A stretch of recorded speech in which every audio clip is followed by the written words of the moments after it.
So what do? You've got major damage at your house. You've just found it, whether it be a flood or fire or something like that. The first thing that you have to do is do everything possible. It's called due diligence, that you do your due diligence to stop the damage. If you do not, and they can prove it, then they may not pay for whatever damage that you have incurred. So the first thing you do is have to stop it. So when we found our big spray coming out, we immediately shut off the water valve. And that's important to let your insurance company know that this is exactly what you did. The second thing you're going to want to do is go ahead and contact a professional. I don't care if you don't have the money. You need to borrow it. You need to find the money because you're going to need to prove that immediately after stopping that damage, you contacted a professional to find out what to do in the meantime and to get on their schedule. When ours happened, we already had our plumber come the next day to check out our hot water issue. There were a lot of people without water during those days because of the cold snap pipes were bursting. So it was important that I already had that appointment, but I did in writing text them and let them know that I had a major problem, something bigger than I had anticipated, so that I could show that to my insurance company later. After you contact the professional, you stopped the damage, the third thing you do immediately is call your insurance company.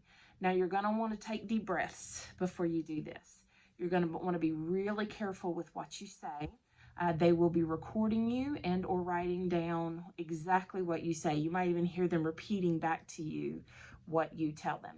You actually, over the process, are going to have to do this 3 and 4 times with different agents, especially in a big claim like mine. So you're going to really want to make sure that you've got your ducks in a row, that you're telling the truth, and that you're aware of what you're saying, and that you can remember the details of what you're telling them. One of the best things that I did was I began to immediately to keep a journal.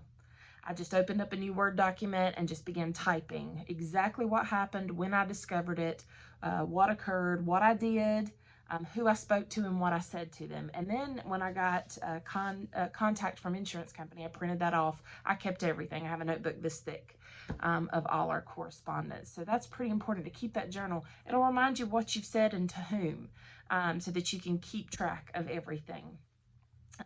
The insurance company is going to send you a form, which is an incident form, and your professional is going to have to fill that out. So mine was an incident form for a flood and or water damage, and so I printed that out. So the next day when the plumbers arrived, I had that form, and that form was my saving grace.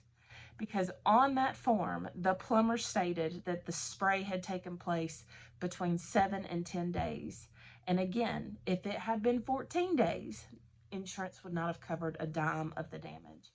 So this form, the fact that I had them out I stopped the water, I had them out the very next day. This form said 7 to 10 days by a professional. That is what really saved me.